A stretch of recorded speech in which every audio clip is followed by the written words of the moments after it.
Welcome to India Pod Day presented by Amazon Music.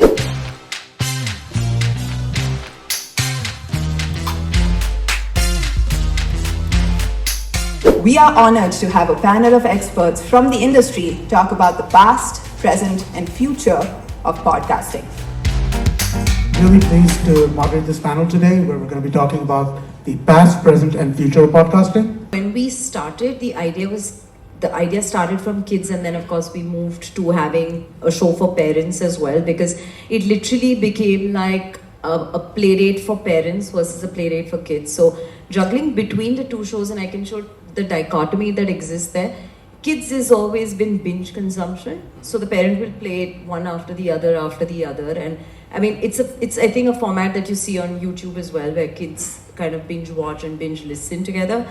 With the parent, we feel that with the kids, it's about listening shorter formats, so 2.5 minutes, and it's capped out. So if you're looking at addressing to anybody sub 5 or 6, 2.5 minutes and cap out. With the parent, we've experimented with all lengths, and we've figured out that long form with parents works better. So we've seen increase in time consumption. We've seen that they want to consume more, and they want to be part of an experience more than and part of a conversation or part of an emotion more than just getting the best person on the show. So initially the thing was that, okay, let's get this one. Podcasting is one of the strongest, maybe the smallest, but still one of the strongest communities, because there you're going by choice, right? Versus something that's popping up on your feed. You're making a choice to go and listen to somebody. And I feel the trust factor, at least that's what we've seen, has been the strongest in the podcasting space. The minute we recommend something, or there is a host mention or any of that, we see the brands that we work with also get a much better return than on any other platform. Right, so I think that the more you're able to constructively demonstrate that there is a deeply engaged listener, and the quality, you and me have discussed this many times, the quality of that listener is on a certain ilk. I think that's where you're going to find this becoming not this is something interesting, but ultimately podcasts have to become part of the media mix, right? Just how traditional media sits in. And I think that's the role that every one of us, everyone who's in the industry, has to be moving towards. India as a country is a very unique space. So, like it's said, habit forming is a big challenge. So it takes time. You will not see returns very, very quickly. So while we'll see those waves play out, we'll definitely see a lot more brands lead the way. So yeah, I think while it is a bit of a chicken and egg, I still have a slight skew towards the brands wanting to sort of go and spend some more money on content. It's always again been about building an ecosystem versus having one product.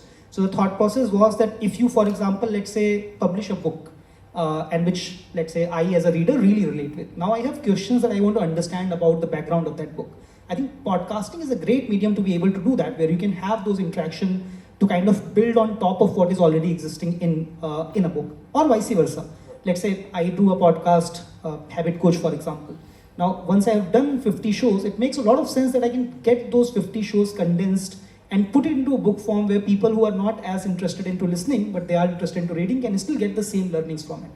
Where do you see the future of podcasting over the next couple of years? You know, when I was listening to everybody, I was just thinking everybody's talking of so much of tech, and this will change and that will change. And then when Ranjit said about storytelling, you know, I've read this guy called J. Krishnamurti, I don't know how many people have read, and he said the only fundamental difference between a human and an animal is humans have the power and the ability to storytell, right? Everything that we've said, whether it is, you know, the festivals that we celebrate and this happened and that happened and whatever, is the stories that we've created to please ourselves, right?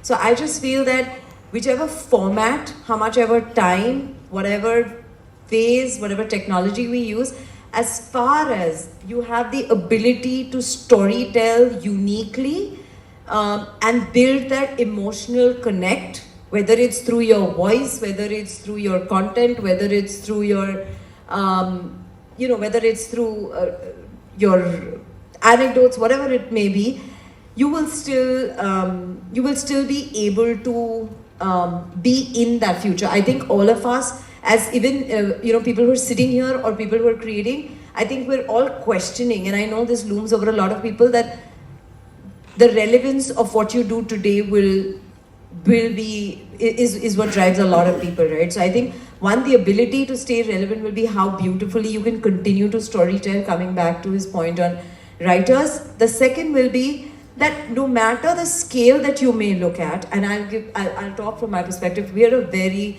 strong niche and a podcast within that niche. So probably we're not looking at that sort of scale, but as far as you're staying true to that niche and creating a community within that niche, the monetizing part of it will drive, like Advait said, content, community, commerce, back at content. So you will be able to survive in that cycle.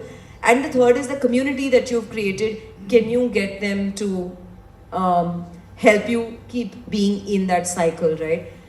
So yes, after listening to each one of these accomplished people, I've realized that it's not only about the audio format, it's really trans format, and podcast is just one small pie of a very important piece. Every single person who owns whichever storytelling, whichever is your medium and whichever medium you're creating in, one of the big plays in the podcasting space or in any other space, I would say, is to own your audience. So no matter where you will travel, the audience is yours and you can switch between those formats. We launched a show for parents exactly for this reason, because the mother felt so we were anyways doing YouTube.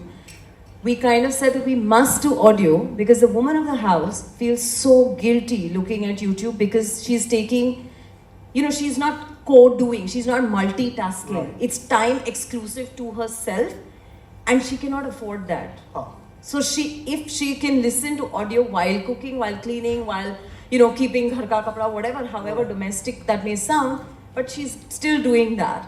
So that's why exactly what Advait said, that idle mind, busy hands. Yeah. I'm going to use that. No, it's absolutely true, right? I mean, like we think about that in terms of just how people consume content, right? Actively engaged or versus not actively engaged with the surface they are consuming it on. Yeah, right? It's also the mindset, especially societal mindset, that if the woman is doing anything exclusively, it's her time and she feels guilty for it. Yeah.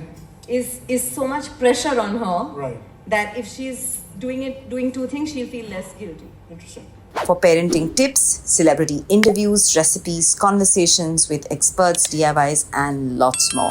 Subscribe to Kids Talk Press now.